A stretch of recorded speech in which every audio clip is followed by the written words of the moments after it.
Bom dia, irmãos. Vamos orar para começar a nossa aula. Hoje vai ser a aula 5 da doutrina de Cristo, Cristologia. Pai, obrigado porque podemos livremente nos reunirmos aqui, estudar a Tua Santa Palavra. Peço que o Teu Santo Espírito conduza essa aula, para que Ele possa nos ensinar, porque somos fracos, somos caídos, pecadores.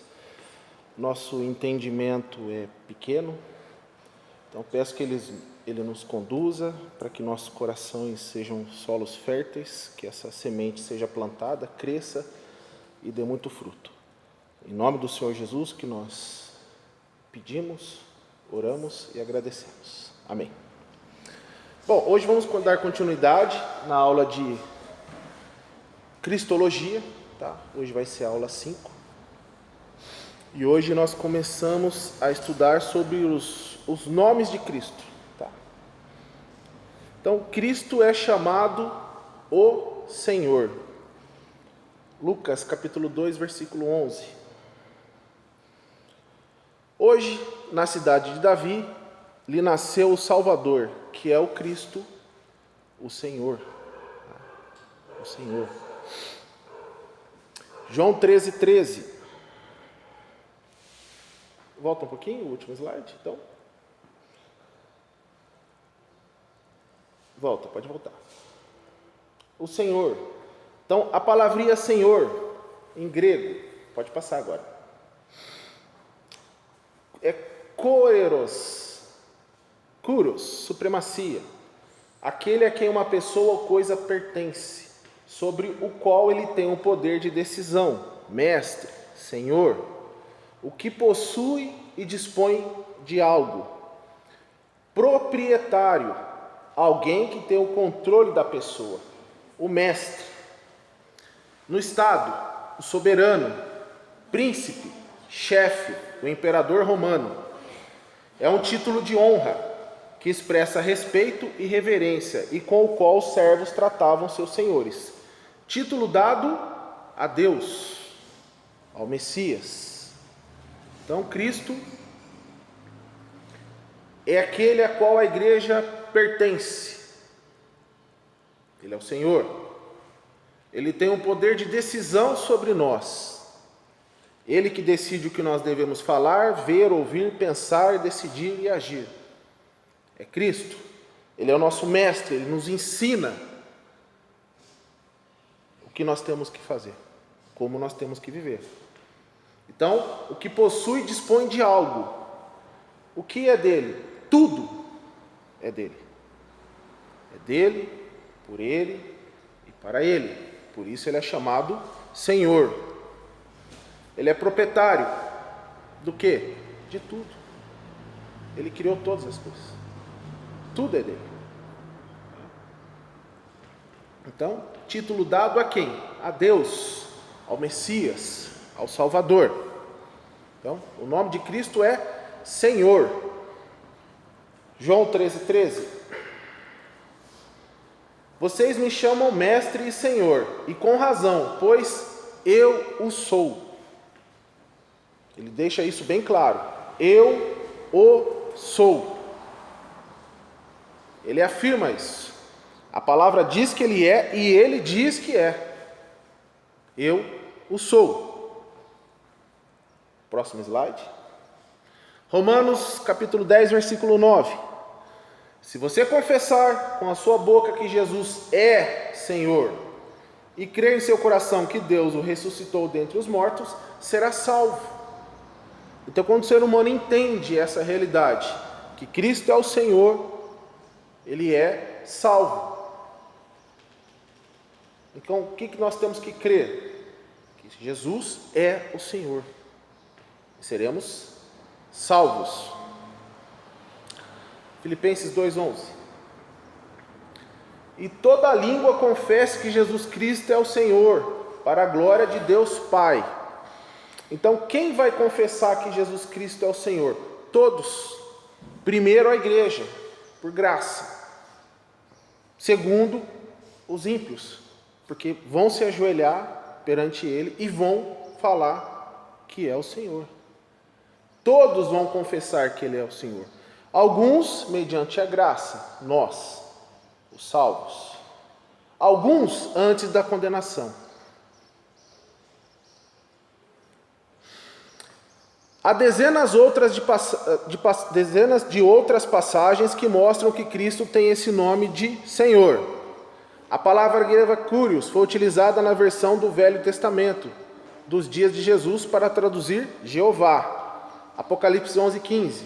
O Pai é chamado Kyrios.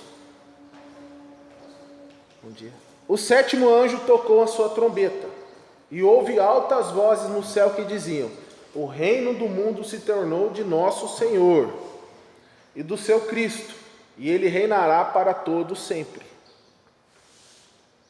Aqui quando ele fala que o reino se tornou de nosso Senhor, não quer dizer que hoje não é. Quer dizer que Ele tirou de todo o mal daqui e está aqui com a gente, pessoalmente. Então, o reino do mundo se tornou de nosso Senhor e do seu Cristo, e Ele reinará para todos sempre. Então aqui, Deus Pai também está sendo referenciado com a mesma palavra que Jesus se referenciou e que Paulo e os apóstolos escreveram sobre Ele, referenciando Ele. Senhor, Kyrios, o proprietário, o dono, o que criou todas as coisas. Cristo é chamado o Senhor da glória. Ele não é apenas o Senhor, Ele é o Senhor da glória.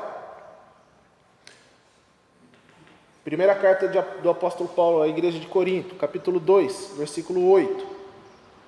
Nenhum dos poderosos dessa era o entendeu, pois, se o tivesse entendido, não teriam crucificado o Senhor da glória.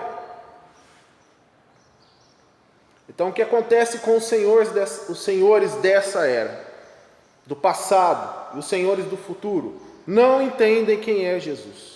Nós entendemos, eles não entendem. Então o que eles fazem com Jesus? Crucifica. Se fosse hoje, ele seria crucificado também. Então, ele é o Senhor da glória. Por que crucificaram ele? Não entenderam quem ele era. Por quê? Quem abre o nosso entendimento é o Espírito Santo. Quem não tem o Espírito Santo não tem o entendimento. Quem não tem o entendimento não entende quem Cristo é. Então, não teriam crucificado o Senhor da glória. Ele é a própria glória. Ele é a própria glória. Salmo 24, verso 8. Quem é o Rei da glória? Quem que é o Rei da glória? Quem é Ele? O Senhor forte e valente, o Senhor valente nas guerras. Ele é o Senhor da glória, Ele é o Rei da glória. Então, Cristo é chamado o Senhor da glória. Cristo é chamado o Santo. Então, Ele é Senhor da glória e Santo. Atos capítulo 3, versículo 14. Vocês negaram publicamente o santo e justo e pediram que lhes fosse libertado um assassino. Então, publicamente, Israel fez o quê? Negou quem? O santo, o todo-poderoso, o Deus encarnado, o Deus homem. Então, Israel negou o santo e justo e pediram que lhes fosse libertado um assassino. Propósito de Deus.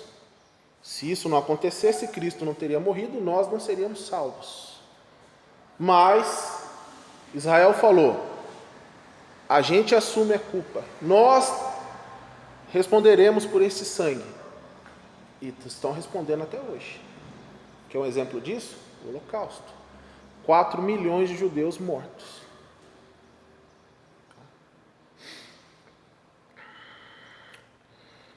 Oséias capítulo 11, versículo 9. Não executarei a minha ira impetuosa, não tornarei a destruir Efraim, pois eu sou Deus e não homem, o santo no meio de vocês, não virei com ira. Então, ele se refere a si mesmo. Eu sou santo no meio de vocês. Santo, separado. Nós somos santos, somos separados do mundo, mas temos pecado. Porque ele é o santo, santíssimo, santo 3 vezes. Porque nele não tem pecado, não tem mancha, não tem nada. Então por isso ele é o santo. Tá? Isaías 48. Assim diz o Senhor, o seu Redentor, o Santo de Israel.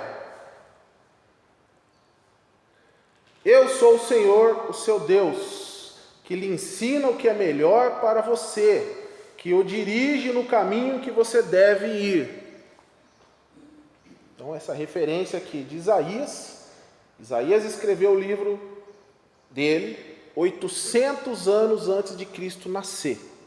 800 anos antes de Cristo nascer, Isaías profetizou sobre ele.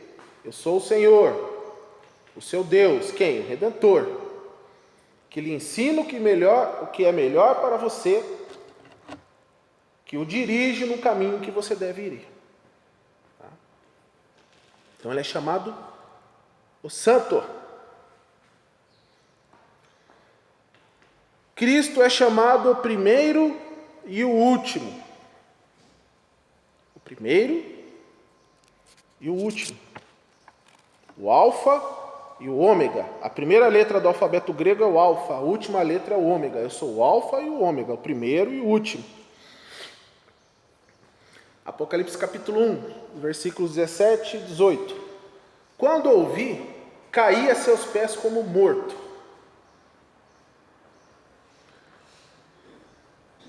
Todo profeta ou apóstolo que vê Cristo ressurreto, ou no Antigo Testamento, quando vê Cristo antes da encarnação, cai como morto. Se vocês já repararam isso, Ezequiel foi a mesma coisa, João foi a mesma coisa, Paulo caiu cego. Por quê? A santidade dele é tremenda, e o nosso pecado é tão grande, tão terrível, que a gente cai como morto. Porque a santidade dele não admite o pecado. Então, quando o vi, caí a seus pés como morto.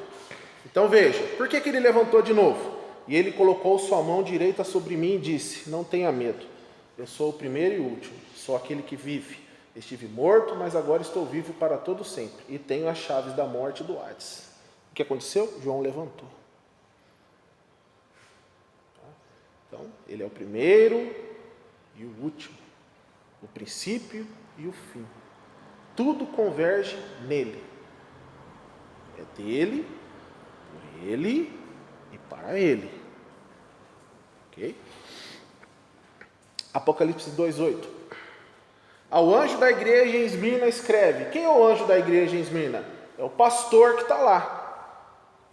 Não é um anjo do céu. A palavra anjo no grego quer dizer mensageiro. Então ele está dizendo aqui, ao pastor que leva a minha mensagem em Esmirna, na igreja que está em Esmirna, essas são as palavras daquele que é o primeiro e o último, que morreu e tornou a viver. O primeiro e o último. Então diga ao pastor dessa igreja que está aí em Esmirna, escreva, essas são as minhas palavras, daquele que é o primeiro e o último, que morreu e tornou a viver. Ele é o primeiro e o último. Próximo slide. Mais uma vez, Isaías. O livro de Isaías é conhecido como o 5º evangelho. Tá? Temos Mateus, Marcos, Lucas e João, 4 evangelhos. O livro de Isaías é considerado como o 5º evangelho, porque ele fala de Cristo. Isaías 44, versículo 6. Assim diz o Senhor, o Rei de Israel, o seu Redentor, o Senhor dos exércitos. Então quem é o Senhor? O Rei de Israel, o Redentor, o Senhor dos exércitos. O que ele fala dele mesmo? Eu sou o primeiro, eu sou o último. Além de mim não há Deus. Ele é o alfa e o ômega, o primeiro e o último. Isaías 48, 12. Escute-me, ó Jacó, Israel, a quem chamei. Então, quem nos chamou? Quem chamou-nos? Jesus nos chamou. Como ele fez com Mateus, levanta e vem, Mateus foi. Ele fez com Pedro, vamos pescar homens, Pedro foi. Chamou Paulo, Paulo foi. Então, ele nos chamou, pessoalmente cada um. Pessoalmente ele veio até você e te chamou, individualmente, cada um.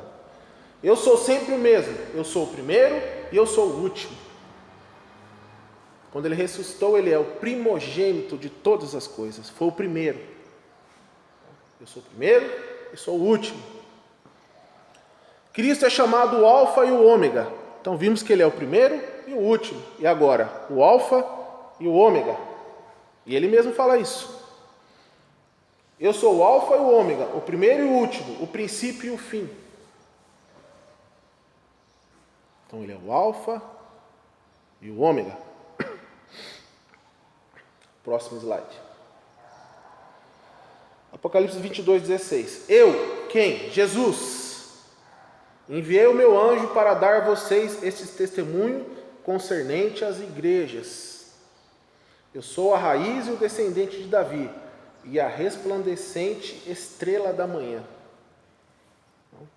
Eu, Jesus, fiz o quê? Enviei o meu anjo para dar a vocês esse testemunho concernente ao quê? Às igrejas. Eu sou a raiz, o descendente de Davi, a estrela da manhã. Próximo slide. Apocalipse 1:8. Eu sou o Alfa e o Ômega, diz o Senhor Deus, o que é, o que era e o que há de vir, o Todo-Poderoso. Quem está falando com João aqui? Jesus. Ele está dizendo o quê? Eu sou o Alfa e o Ômega, diz o Senhor Deus, o Todo-Poderoso. Conclusão, quanto aos nomes.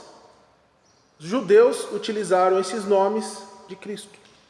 Pessoas que conheceram o Velho Testamento e entenderam a importância teológica desses nomes. Então, quem escreveu o Novo Testamento foram judeus.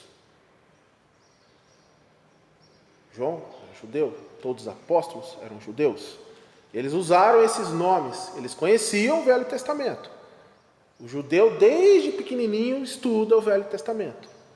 Então, se eles conheciam o Velho Testamento e usaram esses nomes, lógico, inspirados pelo Espírito Santo, mas usaram essas palavras, esses nomes, para se referir a Cristo, quer dizer que ele é mesmo o Deus, que eles conhecem, que nós passamos a conhecer depois de convertidos.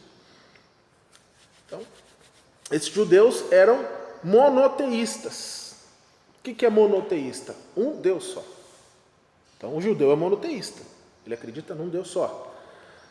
A afirmação central do judaísmo era: ouve, Israel, o Senhor nosso Deus é o único Senhor.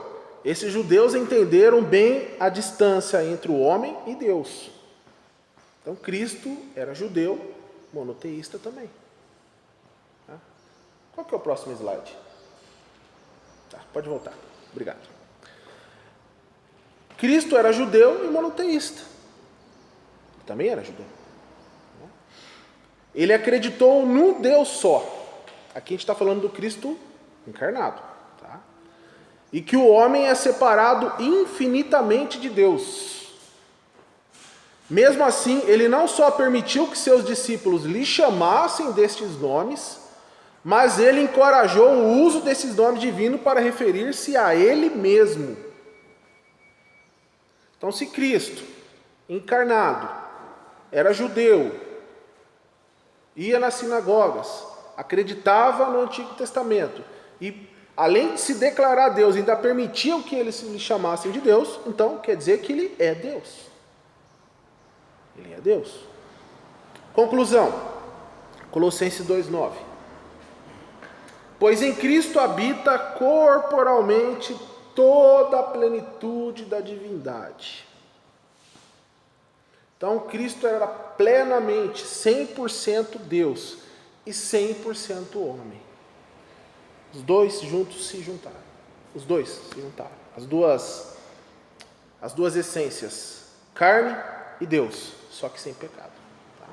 Então, Cristo habita, pois em Cristo habita corporalmente toda a plenitude da divindade, 100% homem, 100% Deus. Tá? Claro que há atributos divinos de Cristo na terra que não colocamos aqui. Mesmo assim, Cristo mostrou corporalmente ao mundo toda a plenitude de divindade. As obras de Cristo mostram a sua divindade. Por que Cristo fez tantas obras? Primeiro, para o povo judeu que era incrédulo. O povo judeu a todo momento faz o sinal, quer um sinal, quer um sinal. Sem sinal, eles não acreditavam apenas em palavras. E para o resto do mundo, para mostrar quem é o único e verdadeiro Deus. O único e verdadeiro Deus. Então, as obras de Cristo mostram a sua divindade. A obra de criação. A palavra diz que toda a criação proclama a glória de Deus. Então, mesmo que a pessoa não escute o Evangelho, como Paulo escreveu, ela está indesculpável. Não tem desculpa. Ninguém vai chegar perante o Senhor depois de morto e falar, e ninguém falou para mim do Senhor. A minha obra mostra quem eu sou. Então, os homens são indesculpáveis, não tem desculpa, não tem como chegar lá e falar, olha, eu não sabia, eu não li a Bíblia, ninguém falou para mim. Não. Paulo escreveu, indesculpáveis, porque toda a criação proclama a glória de Deus. Toda a criação mostra que tem que ter um Criador. Nada acontece do nada. Então, a obra de criação. João capítulo 1, versículo 3. No princípio era aquele que é a palavra. Ele estava com Deus e era Deus. Ele estava com Deus no princípio. Todas as coisas foram feitas por intermédio dele. Sem ele, nada do que existe teria sido feito. Então, a primeira obra de Cristo, a criação. A criação. É a primeira obra dele. João capítulo 1, versículo 10. Aquele que é a palavra estava no mundo, e o mundo foi feito por intermédio dele, mas o mundo não o reconheceu.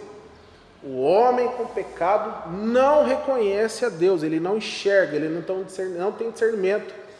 É igual Nínive, não discerne a mão direita da mão esquerda. Não tem entendimento, foi cegado pelo príncipe desse mundo, que é Satanás. Tá? Então, mas o mundo não o reconheceu. O ímpio, que não tem o Espírito Santo, não tem essa capacidade, ele não consegue. Mesmo assim, ele é indesculpável, porque ele não quer Deus. Ele é inimigo de Deus, ele odeia Deus. Tá? Colossenses capítulo 1, versículos 15 ao 16. Ele é a imagem do Deus invisível. Ah, eu quero ver Deus. Olhe para Jesus. Quem vê a mim, vê o Pai. Tá?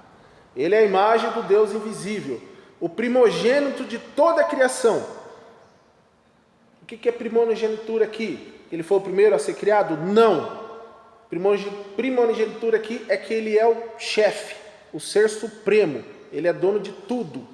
Ele é o rei, é o Senhor.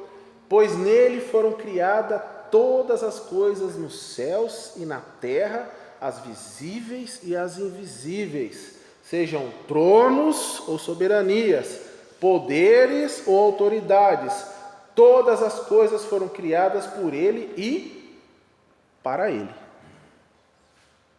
Então, a primeira obra de Cristo, que mostra a sua divindade, é a criação. A obra de manutenção. Ele criou, virou as costas e foi embora? Bom, tá aí, tá feito, acabou meu trabalho. Não. Ele faz a preservação e o sustento. Ele preserva e sustenta a criação. Colossenses 1,17. Ele é antes de todas as coisas e nele tudo subsiste. Então, quem sustenta tudo? Jesus.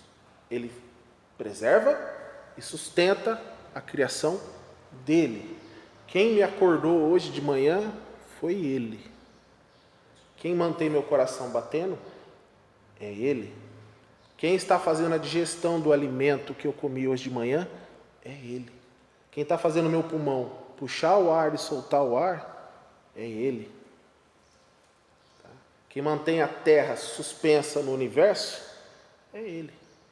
Quem está fazendo a brisa bater é Ele. Quem está fazendo as plantações crescerem, o gado engordar é Ele. Sustenta, preservação e sustento, manutenção de todas as coisas. Todas. Tá? Hebreus capítulo 1, versículo 3. Do 1 ao 3. Há muito tempo Deus falou muitas vezes de várias maneiras aos nossos antepassados por meio dos profetas. Mas nesses últimos dias, que são os nossos, falou-nos por meio do Filho, a quem constituiu o herdeiro de todas as coisas e por meio de quem fez o universo. O Filho é o resplendor da glória de Deus e a expressão exata do seu ser, sustentando todas as coisas com o poder da sua palavra. Com o poder da sua palavra. Que haja luz, houve luz. Depois de ter realizado a purificação dos pecados, ele se assentou à direita da majestade nas alturas. Então a obra da criação é dele, e ele faz a preservação e o sustento. Ele mantém funcionando. Ele não deu as costas. Nunca deu e nunca vai dar. Quem dá as costas para ele é o homem, que é ruim, mau e perverso, que já nasce com o coração que pende à maldade, que é inimigo de Deus. A obra de perdoar pecado e dar vida eterna. Então ele fez a obra da criação, ele mantém a criação, e agora ele fez a obra de perdoar o pecado e dar a vida eterna. Veja que ele não precisava fazer isso. Ele não precisava salvar ninguém. Ele tinha que jogar todo mundo no lago de fogo. E ele ia continuar sendo santo, amoroso e bondoso. Porque nós somos ruins, ele é bom. Ele faz o estuprador de criança acordar pela manhã. Faz ele ter alimento. Às vezes ele tem emprego, tem família. Por quê? Misericórdia. Ele não dá o que a pessoa merece ali naquele momento, mas depois ele cobra. Tá? Então, a obra de perdoar pecado e dar vida eterna. Paulo matava cristãos. Paulo odiava Jesus. Paulo odiava cristãos. Ele tinha cartas, aonde ele ia, ele matava, ele prendia, ele chicoteava criança, mulher, grávida. É o que Paulo fazia. Era o que Paulo fazia. Ele mesmo fala isso. Então, a obra de perdoar pecado e dar vida eterna, que Jesus fez com Paulo, não só perdoou ele, não só deu a vida eterna para ele, mas tornou o quê? O autor de quase todo o Novo Testamento. Então, obra de perdoar pecado e dar vida eterna. Marcos capítulo 2, do versículo 5 ao 12. Vendo a fé que eles tinham, Jesus disse ao paralítico: filho, os seus pecados estão perdoados. O que ele está dizendo ali? Filho, desde o momento que eu criei você no ventre da sua mãe, até agora você só pecou contra mim. Seus pecados estão perdoados. Então, quando Cristo veio a mim, eu, com 31 anos de idade, e nos meus 31 anos de idade, a única coisa que eu fiz foi pecar. Ele disse o quê? Está perdoado. Você está perdoado. Estavam sentados alguns mestres da lei, filhos do diabo. Filhos do diabo. Quem falou isso? Jesus. Vós tem por pai o diabo. Raciocinando em seu íntimo, pensando: por que esse homem fala assim? Está blasfemando. Quem pode perdoar pecados a não ser somente Deus? Jesus percebeu logo em seu espírito. Jesus sabia o que estava acontecendo ali. Ele é onisciente. Logo em seu espírito que era isso que eles estavam pensando, ele disse: por que vocês estão remoendo essas coisas em seus corações? Que é mais fácil dizer ao paralítico: os seus pecados estão perdoados? Ou levanta-se, pega a sua maca e ande? Mas para que vocês saibam que o Filho do Homem tem na terra autoridade para perdoar pecados, disse ao paralítico: eu lhe digo, levante-se, pegue sua maca e vá para casa. Ele se levantou, pegou a maca e saiu à vista de todos. Eles ficaram atônicos e glorificavam a Deus, dizendo: nunca vimos nada igual, nunca vimos Deus aqui. Então, o poder de perdoar pecado e dar vida eterna. Isaías 43. Sou eu mesmo, aquele que apaga as suas transgressões por amor de mim, e que não se lembra mais de seus pecados. Então ele faz isso por quê? Por amor dele mesmo, para que o nome dele seja glorificado. Então, sou eu mesmo, aquele que apaga as suas transgressões. Ele apaga. Ele pega uma borracha e apaga. Você não pagou nada, você não retribuiu nada para ele. Ele simplesmente, olha, está apagado. Por amor dele, que é dele, por ele, para ele. E que não se lembra mais de seus pecados. Ele não se lembra mais. Ah, mas eu estou pecando hoje, depois de convertido. Ora, confessa e ele paga. E não se lembra mais. Então, obra de perdoar pecado e dar vida eterna. João 10, 28. Eu lhes dou a vida eterna. A vida eterna. Às vezes eu fico pensando como que vai ser. Um corpo que não sofre. Um corpo que não envelhece. Não ficaremos tristes mais. Não perderemos ninguém mais. Ninguém vai maltratar ninguém mais. Todo mundo vai se amar como Cristo nos amou. Vai ser tudo perfeito. Então ele não só apagou o nosso pecado. Não foi só isso. Porque se ele só apagasse os nossos pecados, a nossa conta ia ficar 0 a 0. A gente não entraria no céu. Não. Mas ele disse o quê? Ao Pai agradou dar-vos o reino. Ao Pai agradou dar-nos o reino. Então ele perdoa o pecado e dá o reino, dá a vida eterna com ele para sempre. E elas jamais perecerão. Ninguém as poderá arrancar da minha mão. Por quê? Porque ele falou pela palavra. São minhas. Está aqui, ó. Daqui ninguém tira elas. A vida eterna. Então a obra de perdoar pecado, e não só isso, dar a vida eterna. Colossenses 3,13. Suportem-se uns aos outros e perdoem as queixas que tiverem uns contra os outros. Perdoem como o Senhor lhes perdoou. Então é a obra de perdoar e de dar a vida eterna. Isso é maravilhoso. É maravilhoso o que nós temos. Como somos ricos e não sabemos ainda, porque ninguém viu, olho nenhum viu, ouvido nenhum ouviu, mente nenhuma concebeu o que nós vamos ter lá. O que nós vamos ter lá. Só crer. Só crer. É só crer. Então, perdoar pecados e dar a vida eterna. Outra obra de Cristo que mostra a sua divindade. A obra de edificar a igreja e manter a existência dela. A palavra edificar quer dizer construir. Então ele edificou a igreja e a mantém para sempre. Ele edificou e ele mantém. Mateus 16, 18. Eu lhe digo que você é Pedro, e sobre esta pedra edificarei. Quando ele falou esta pedra, ele falando, esta pedra, Pedro, eu. Então, sobre esta pedra edificarei a minha igreja, e as portas do Hades, do inferno, não poderão vencê-la.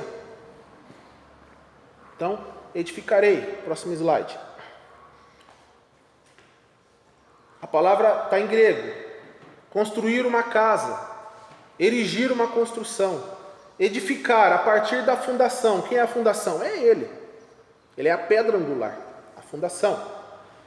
Restaurar pela construção, reconstruir, reparar. A metáfora, fundar, estabelecer, promover crescimento e sabedoria cristã, afeição, graça, virtude, santidade, bem-aventurança. O que é a bem-aventurança? Felicidade.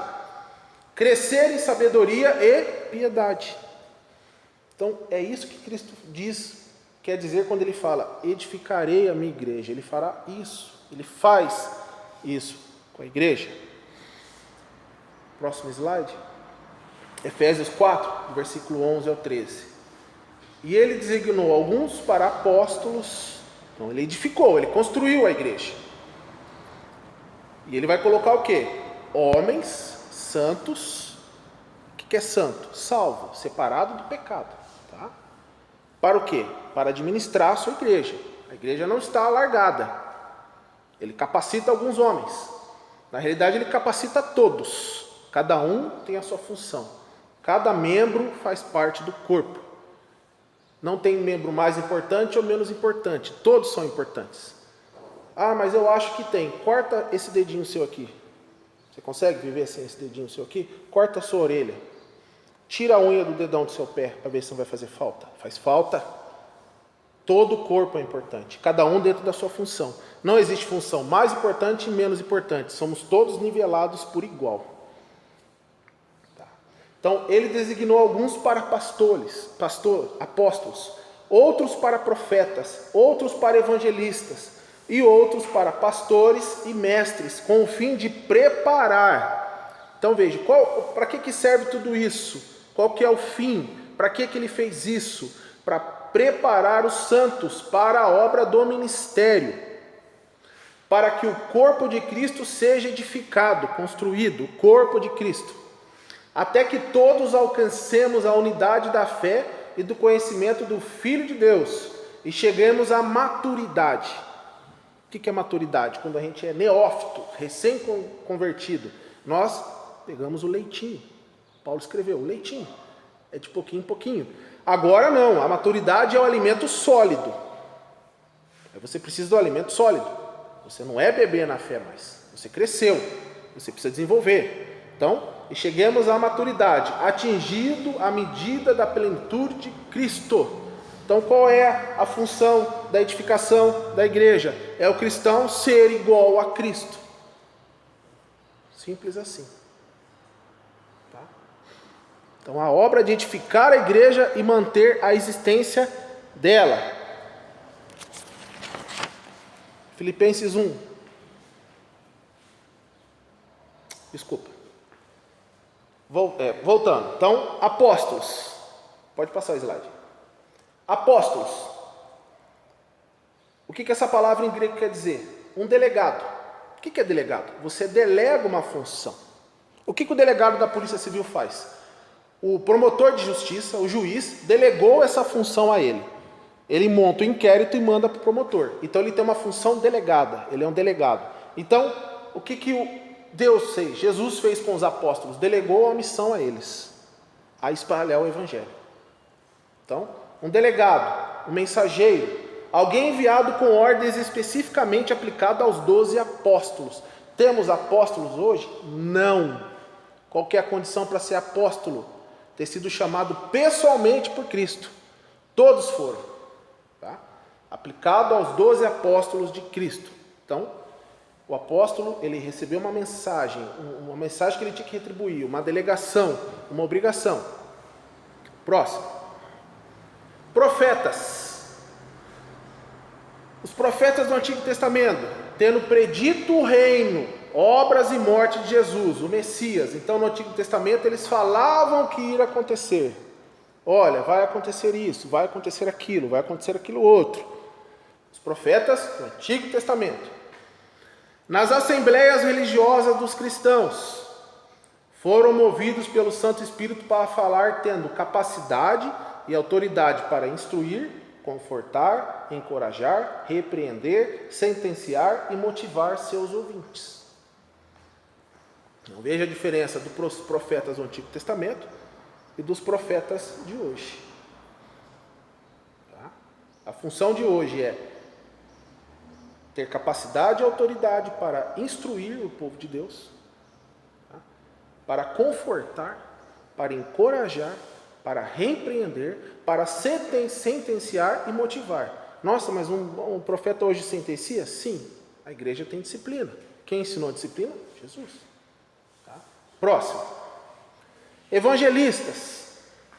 É aquele que traz boas novas, evangelista. Nome dado no Novo Testamento aos mensageiros da salvação através de Cristo, que não eram os apóstolos. Quem vai hoje pregar o evangelho, vai ser missionário, é um evangelista. Não é apóstolo mais. Ok? Próximo. Pastores. A palavra é poimen, ou poimané, poimane. Vaqueiro. Pastor, na parábola, aquele a cujo cuidado e controle outros se submeteram e cujos preceitos eles seguem. Então as pessoas se submetem ao seu cuidado e ao seu controle. Tá? Metáfora, oficial que preside, gerente, diretor de qualquer assembleia, descreve a Cristo, o cabeça da igreja. Então Cristo é o pastor da igreja. Da igreja tal. Dos supervisores das assembleias cristãs, um supervisor de reis e príncipes. As tarefas do pastor no Oriente Próximo eram ficar atento aos inimigos que tentavam atacar o rebanho, defender o rebanho dos agressores, curar a ovelha ferida e doente, achar e salvar a ovelha perdida ou presa em armadilha, amar o rebanho, compartilhando sua vida e desta forma ganhando a sua confiança. Durante a Segunda Guerra Mundial, um pastor era um piloto que guiava outro piloto, cujo avião estava parcialmente danificado, de volta à base ou porta-aviões, voando lado a lado para manter contato visual com ele. Então veja o significado de pastor, da palavrinha pastor em grego. Tá? Próximo slide.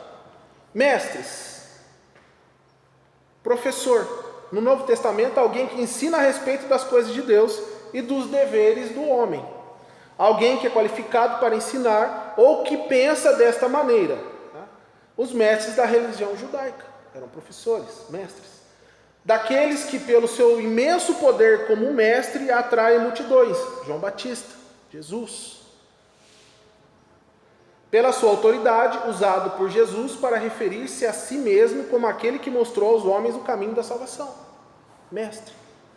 Dos apóstolos e de Paulo. Daquele que, nas assembleias religiosas dos cristãos, encarregavam-se de ensinar, assistidos pelo Santo Espírito.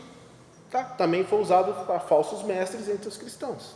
Então, palavra mestre, no grego. Ok?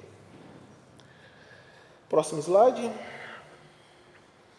Paulo e Timóteo, servos de Cristo Jesus, a todos os santos de Cristo Jesus que estão em Filipos, juntamente com os bispos e diáconos. A vocês, graça e paz da parte de Deus, nosso Pai, e do Senhor Jesus Cristo. Então, além de tudo que já foi citado aqui, Jesus também colocou na igreja bispos e diáconos para administrar a sua igreja. Próximo slide. Bispos, supervisor. Pessoa encarregada de verificar se aqueles sob a sua supervisão estão fazendo corretamente o que tem que fazer. Curador, guardião, superintendente. Superintendente, líder ou supervisor de uma igreja cristã. Bispo e pastor é a mesma coisa, tá? Bispo e pastor é a mesma função. Diáconos. Alguém que executa os pedidos de outro. De um mestre, de um servo, atendente, ministro. O servo de um reino. Diácono, alguém que, em virtude do ofício designado a ele pela igreja, cuida dos pobres e tem o dever de distribuir o dinheiro coletado para o uso deles. Garçom, alguém que serve comida e bebida. Esses são os diáconos. Tá? São esses os oficiais da igreja que Cristo elegeu para administrar a igreja. Ok, irmãos? Por último, a obra de ouvir e responder à oração. Então, depois da obra de edificar a igreja e manter a existência dela, ele também tem a obra divina de ouvir e responder às orações. João 14:14. E eu farei o que vocês pedirem em meu nome, para que o Pai seja glorificado no Filho. O que vocês pedirem em meu nome, eu farei. Tiago disse, vocês pedem, não recebem porque pedem mal. Qual é o problema do cristão que não conhece a Bíblia? Ele pede mal e não recebe.